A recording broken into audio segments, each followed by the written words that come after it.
You say you want to be strong, but do you really? Because strength isn't just lifting weights or posting motivational quotes. It's giving up the things that secretly make you weak. It's burning bridges you've been scared to cross. It's saying no to everything that keeps you soft, safe, and small. Most people won't do it, but you're here, which means you might just have the guts to hear the truth. So today I'm giving you things you have to sacrifice to be truly strong. Some of these will sting, some will piss you off, and if they don't, you weren't listening. Let's get into it. By the way, if you enjoy deep, thought-provoking insights on Stoicism, self-improvement, and navigating life with wisdom, you'll love my free newsletter. Every Sunday I drop powerful lessons, controversial truths, and practical strategies to help you level up, all for free. Want in? Hit the link below and start getting value-packed emails straight to your inbox. And hey, if you're a brand looking to sponsor my content and reach a sharp, highly engaged audience, shoot me an email. It's in the description. Let's create something impactful together. All right, now back to the brutal truths. 1. Sacrifice your ego. The mighty ego. The invisible crown you wear. The voice in your head that screams, "You're special. You already know everything. You shouldn't have to struggle like these peasants." It feels good, doesn't it? You walk into a room thinking you're the smartest, strongest, most interesting person there. But let me tell you, your ego is the heaviest dumbbell you'll ever carry, and it's the one thing you'll never grow stronger by lifting. Let me be controversial here. Your ego is not your friend. It is a con artist, a narcissist, and a coward, and it's keeping you weak, because the ego hates humility, and humility is the soil where real strength grows. See, the ego wants you to believe you're already enough as you are. It tells you that asking questions makes you look dumb, that failing in public is embarrassing, that taking criticism is beneath you. And here's the paradox: the more you protect your ego, the more fragile you actually become. Why? Because ego keeps you from improving. It blinds you to your flaws. It makes you allergic to feedback. It keeps you in the kiddie pool pretending you're swimming the ocean. And nothing about that is strong. It's just delusion wrapped in bravado. When I first started boxing, I walked into the gym wearing brand new gloves, fresh sneakers, and this massive chip on my shoulder. I thought, I'm fit, I'm tough, I can probably knock some of these guys out. Wrong. My first sparring session was with a skinny, quiet 17-year-old kid who looked like he still played Pokemon. Within 30 seconds, he lit me up like a Christmas tree. Pop, pop, pop. I couldn't breathe, couldn't even keep my hands up.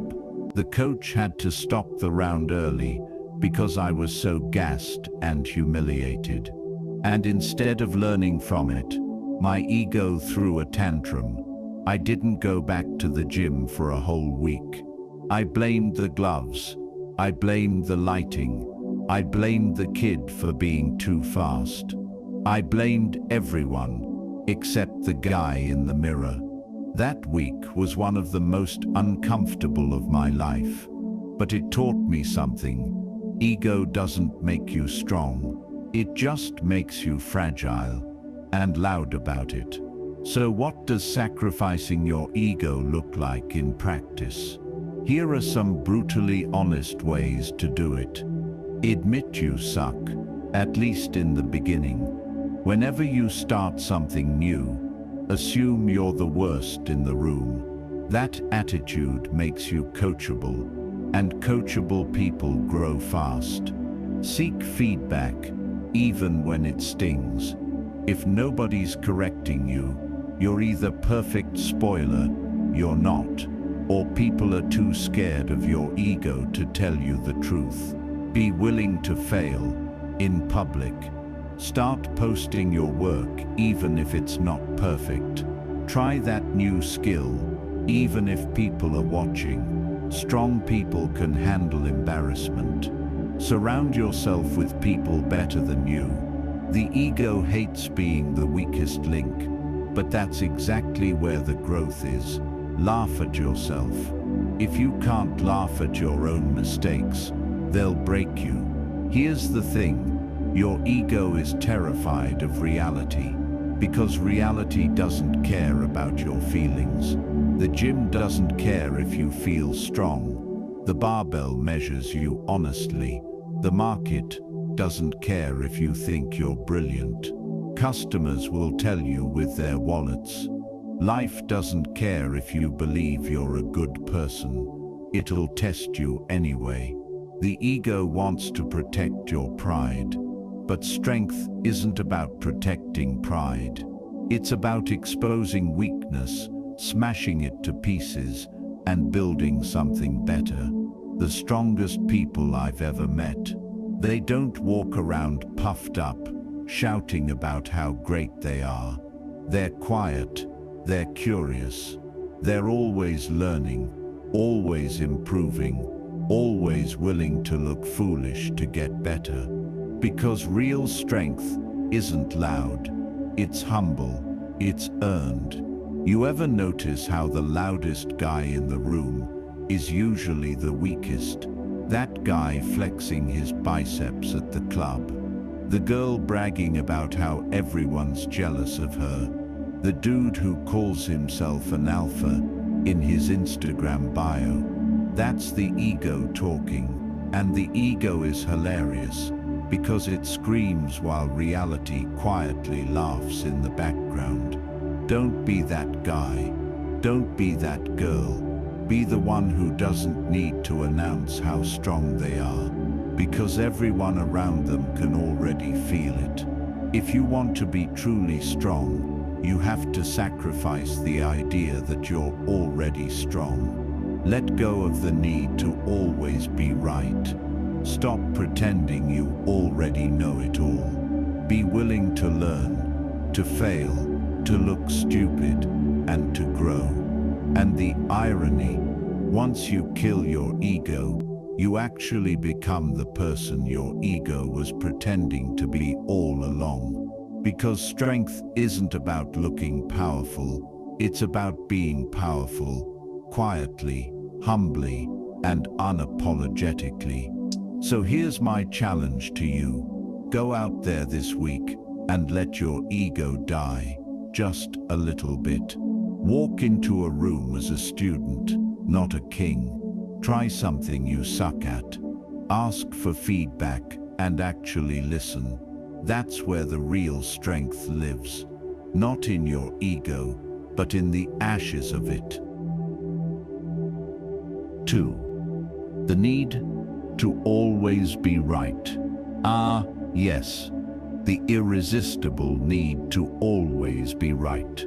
You know what I'm talking about.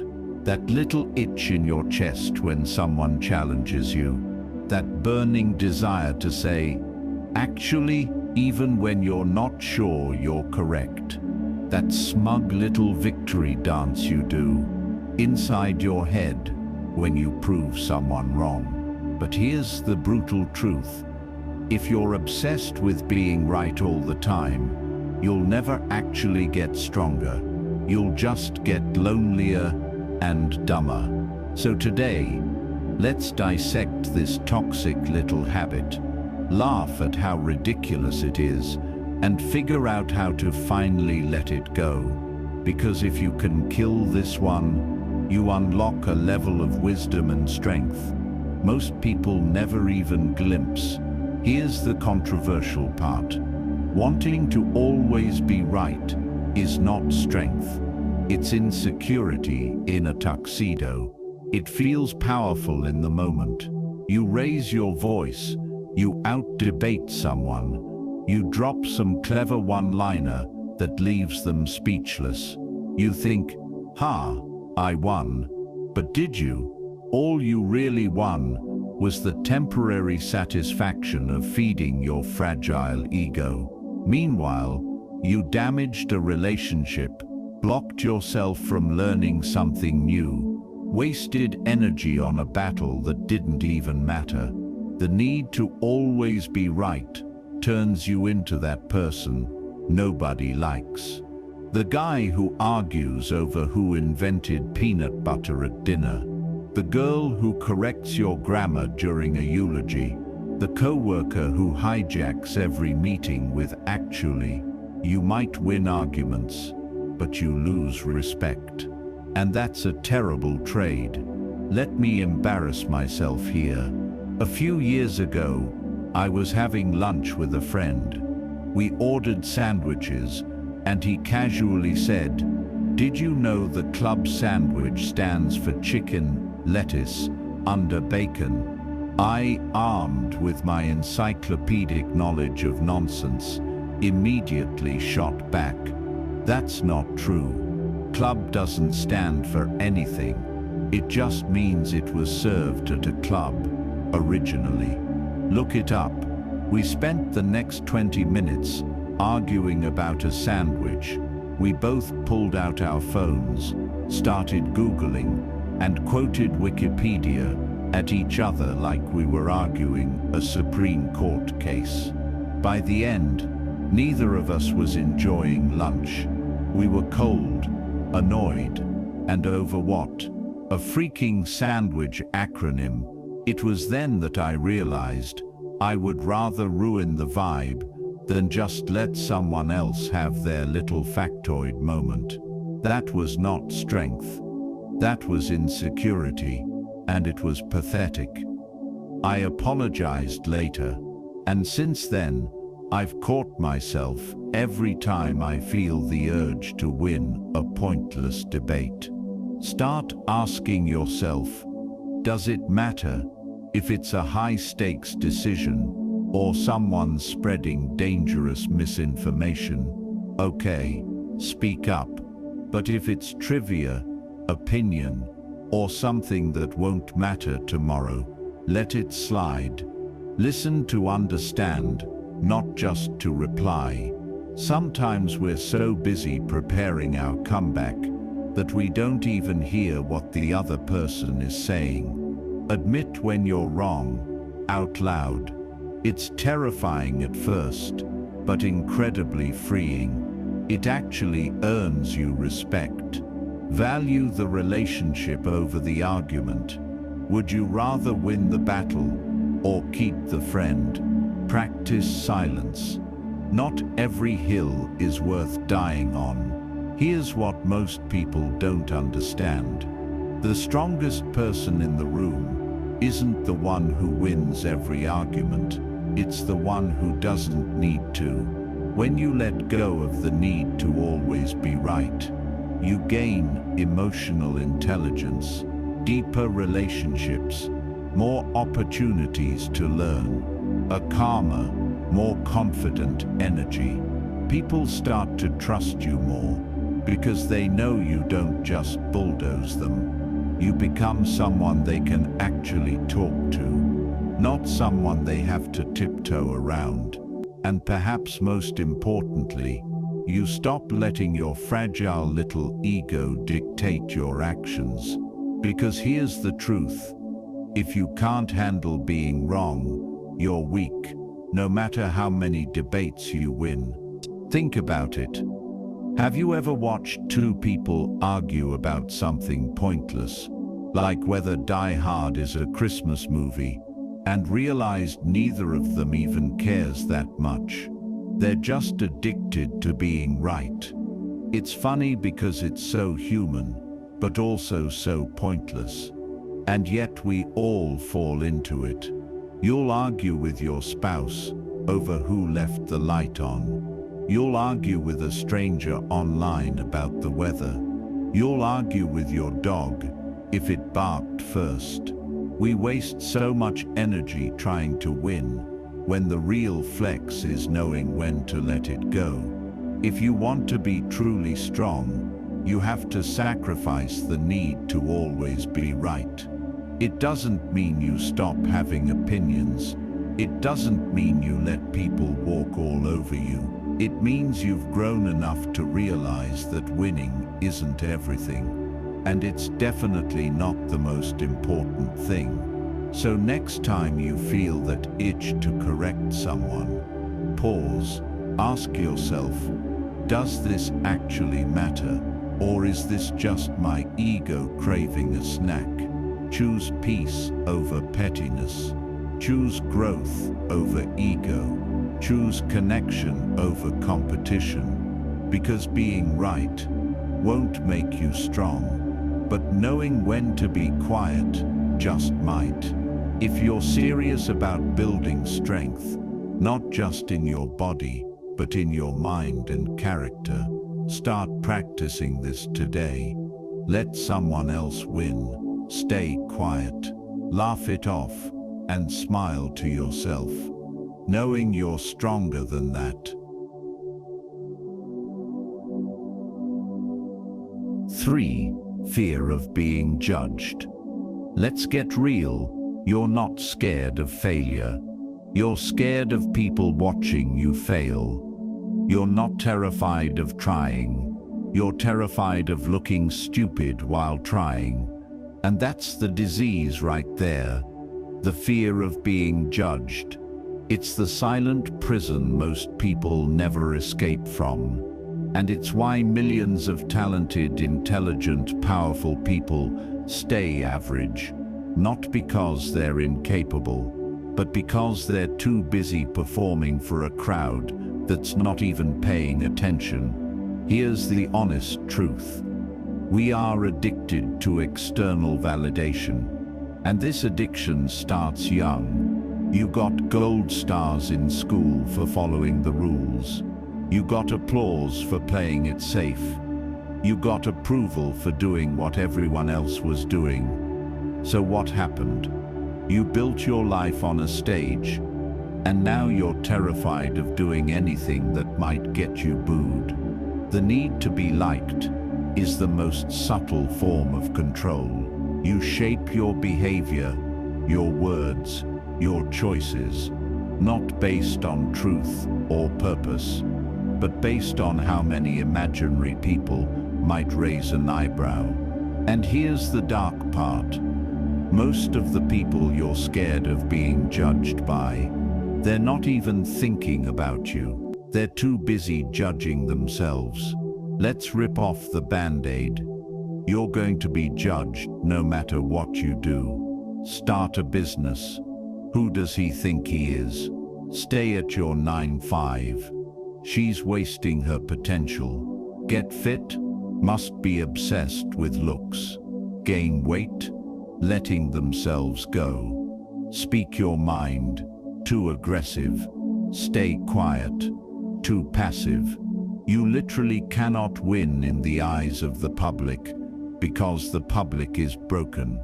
And yet people are molding their entire existence around the fear of strangers. Strangers who will never show up when your life falls apart. Strangers who will never pay your bills. Strangers who aren't even qualified to judge a cooking show, let alone your entire life. Let me humiliate myself for your growth.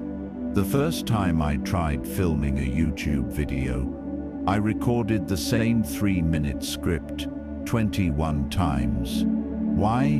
Because I kept hearing the voices in my head. You look tired. Your voice is weird. Who do you think you are giving life advice? What if someone from high school sees this and laughs? I wasn't fighting the camera. I was fighting ghosts.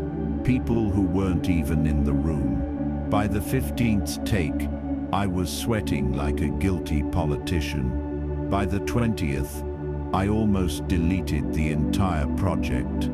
But somewhere between take 20 and 21, I had a moment of clarity. I'd rather be judged for trying than respected for staying silent. So I posted it.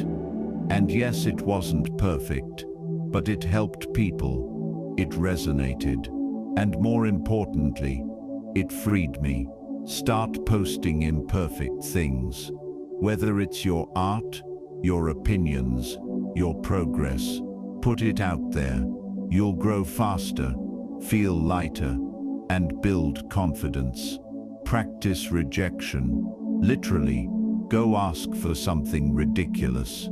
Get rejected on purpose. Desensitize yourself to disapproval. It's a superpower. Stop asking, what will they think? Start asking, what if this helps someone? Don't rehearse your personality. Say what you mean. Be seen as you are.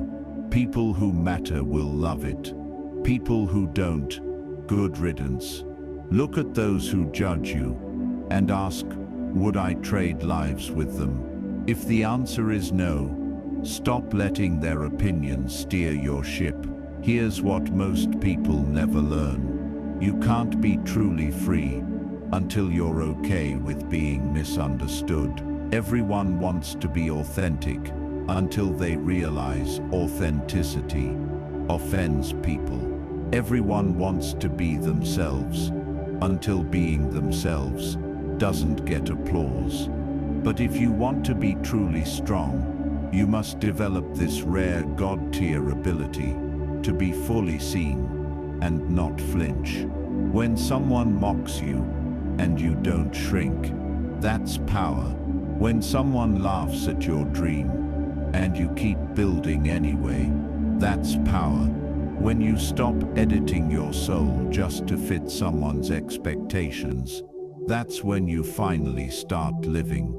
Let's be real. Most of the people we're afraid of being judged by are secretly just as insecure as we are. They're just louder about it. The guy mocking you for starting a business still lives in his mom's basement. The girl making snarky comments about your self-improvement journey follows influencers she secretly hates and screenshots quotes she never applies. We are all awkward, insecure, confused humans trying to figure life out. So if you're waiting for a judgment-free path to greatness, you'll be waiting forever. Might as well start now. Let him talk. Let him roll their eyes. Let him doubt you. They'll judge you either way. But one day, they'll also have to respect you. Imagine what your life would look like if you stopped being afraid of what people might think. Would you finally start that podcast? Quit that job? Say what you mean. Dance like a lunatic in the street. Tell someone you love them. The fear of being judged is just mental jail. And you've had the keys in your hand this whole time. Let them watch. Let them judge. Let them misunderstand. And keep going anyway. Because true strength isn't being liked by everyone. It's being so in love with your life that you don't care who's watching.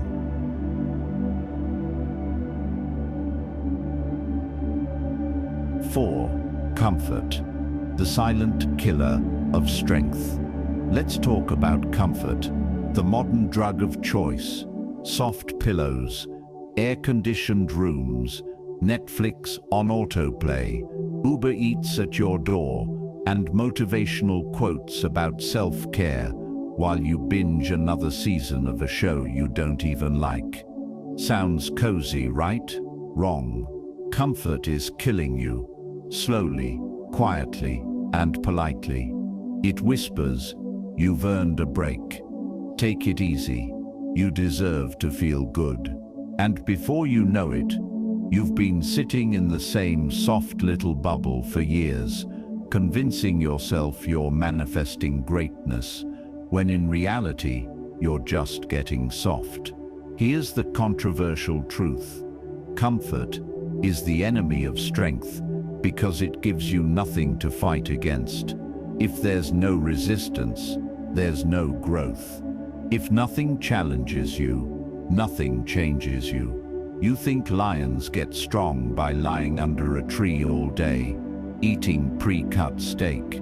They chase prey, they bleed, they starve, they run for miles. That's why they're kings.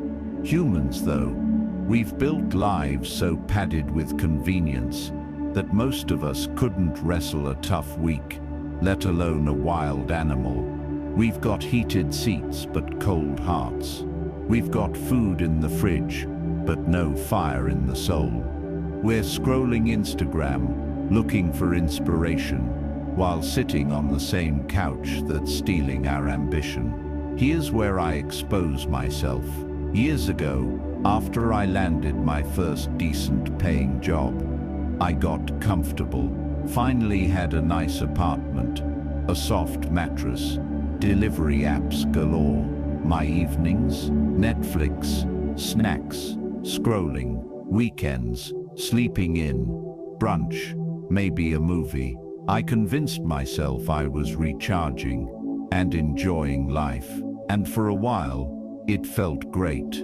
But after a few months, I noticed something disturbing. My clothes were tighter, my energy was garbage, my confidence dipped, my goals collecting dust on my vision board. One day I looked in the mirror and thought, wow, I've become a house cat pretending to be a lion. That's when I decided enough was enough. I cancelled Netflix, started running at 6 a.m., took cold showers, said no to easy nights, and yes to hard mornings. It sucked at first, but a few months later, I felt alive again. Sharp, focused, hungry, and stronger, inside and out. That's when I learned comfort makes you weak. Discomfort makes you unstoppable. Now, I'm not saying you should sleep on rocks or drink rainwater, but you do have to deliberately choose discomfort if you want to grow. Here's how to start. Wake up earlier than you want to, not because it's magical, but because it trains your discipline. Do something physically hard every day. Lift heavy things, run, sweat. Remind your body it was made for more than sitting. Say no to some pleasures, just to prove you can. Skip dessert, walk instead of Uber, take the stairs, choose scary over easy. Start that side hustle. Speak up in the meeting. Have the uncomfortable conversation. Sit in boredom sometimes. Don't reach for your phone. Let your mind wrestle with silence. Each time you choose discomfort, you sharpen yourself. And strong people are just sharp people who stop choosing soft. Here's what most people don't want to hear. The more comfortable you are today, the more you suffer tomorrow. Because comfort is like credit. You borrow ease now, but you pay it back later with weakness, regret, and lost potential. Every great thing in your life, every triumph, every moment you felt proud of yourself came from discomfort. Think about it. The workout that left you gasping, the presentation you were nervous to give, the breakup you thought would destroy you, the early mornings, the late nights, the failures. That's where you earned your strength. Comfort robs you of those moments. It keeps you safe, but it also keeps you small. It's a velvet cage. If you don't break out, you'll wake up one day wondering why you feel empty, even though you've got all the stuff you thought you wanted. I mean, isn't it hilarious? We live in a world where people pay money to simulate discomfort. We sign up for marathons. We don't have to run. We take ice baths. We go to boot camps where someone screams at us to move. We literally invent struggles just to feel alive again. Because deep down, we know Life without challenge is boring. A body without struggle is soft. A mind without resistance is fragile. So, why not just choose discomfort daily for free and build yourself up now? You can't grow inside a bubble. And if you want to be truly strong, you have to sacrifice your addiction to comfort. You'll sweat, you'll ache, you'll fail in public, you'll feel awkward, cold, tired. Good. That's the price of greatness. Because here's the secret. Comfort feels good now, but regret lasts forever. So, step into the discomfort. Lift the heavy weight. Wake up early. Put yourself in situations that scare you. Walk through the fire, not around it. Because lions aren't born in luxury. They're made in the wild, and so are you. So here's my challenge. Tomorrow morning, when your alarm goes off, and your soft little brain says, 5 more minutes, get up anyway. Be stronger than your comfort. Be stronger than your excuses. And watch how your entire life starts to harden in all the right ways. 5. Weak friendships.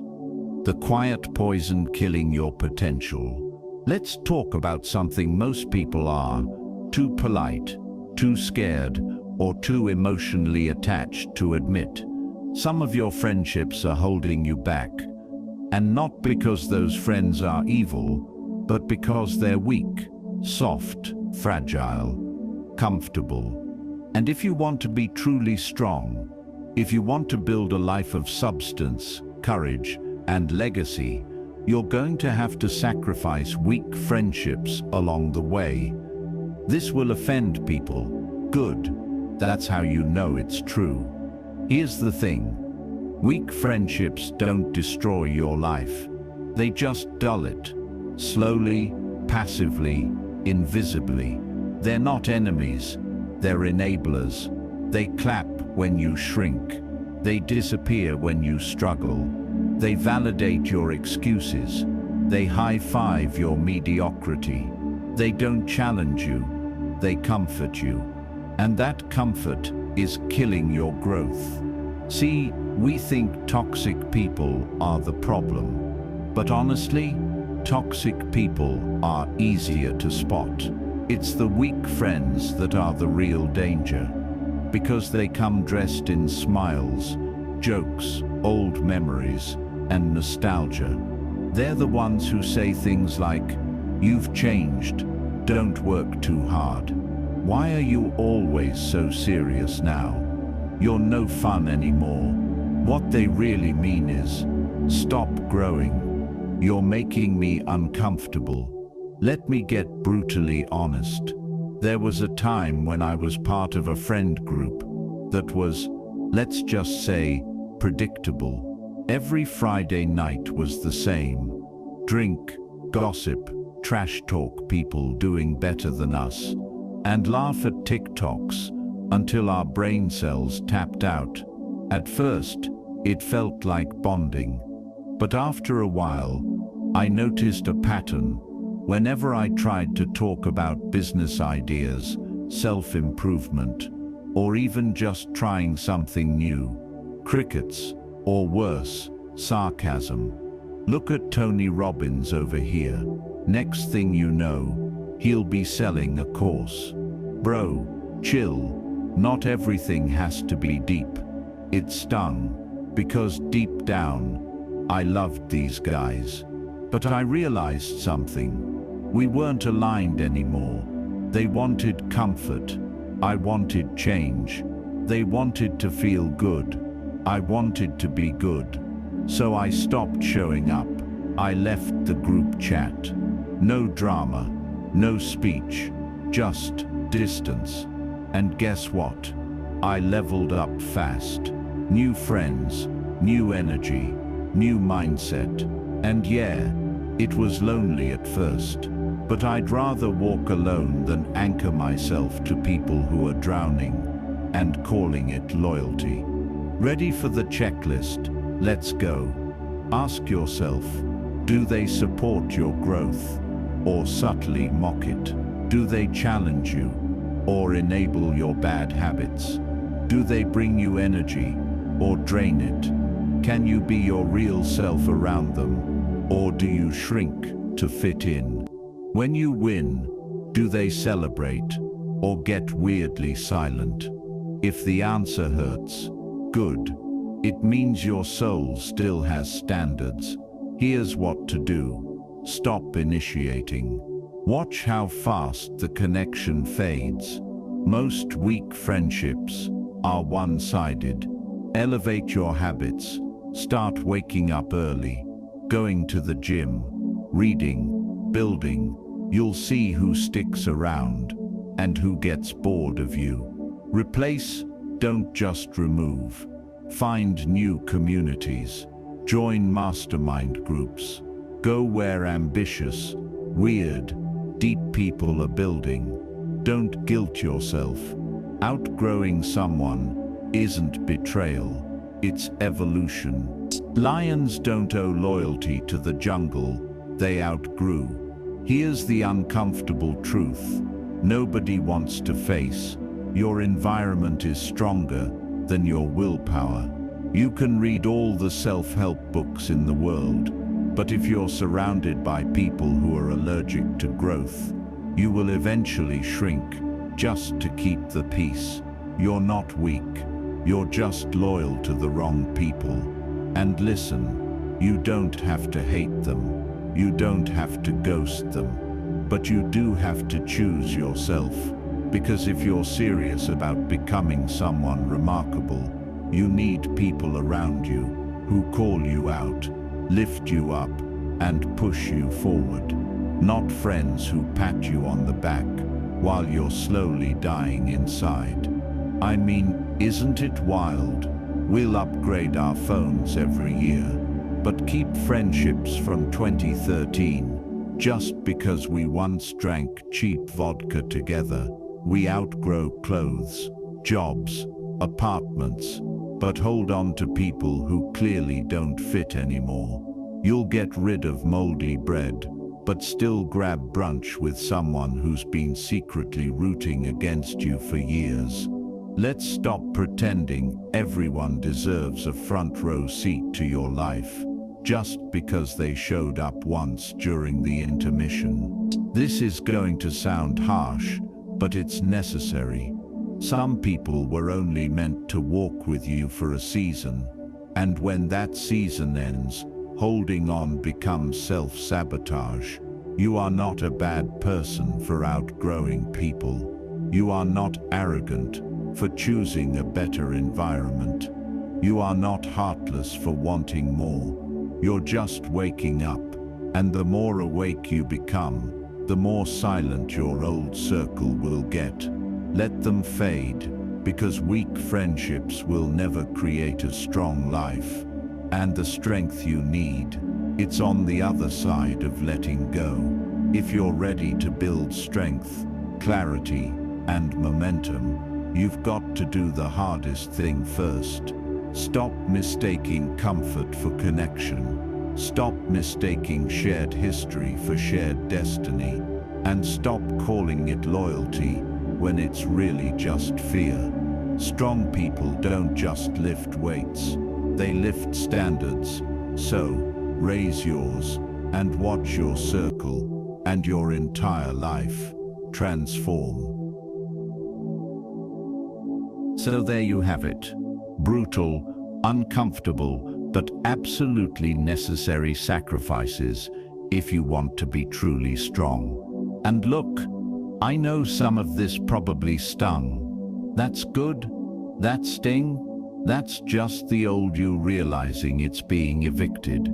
Because strength isn't about looking tough or saying all the right things. It's about making the hard choices when nobody's clapping for you. It's about letting go of what feels good now so you can become someone you're proud of later. Your ego, let it go. The need to be right, drop it. The fear of being judged, laugh at it. Your love for comfort, burn it. And those weak friendships, bless them and move on. And when you do, you'll find yourself standing taller, walking faster, thinking clearer, and finally becoming the kind of person others quietly admire, but can't quite figure out. So here's my challenge to you. Pick one thing from today, just one, and act on it. Not tomorrow, not next week. Today, you already know what you need to do. And hey, if this hit home for you, or made you uncomfortable in the best way, then you'll love my free newsletter. Every Sunday, I send you powerful, practical, sometimes controversial lessons to help you level up your mind, your habits, and your life. It's 100% free, and the link to join is right below. And if you're a brand who wants to sponsor content like this and reach a sharp, motivated audience, my email is in the description. Let's create something impactful together. Until next time, stay strong, stay uncomfortable, and stay you. Catch you in the next one.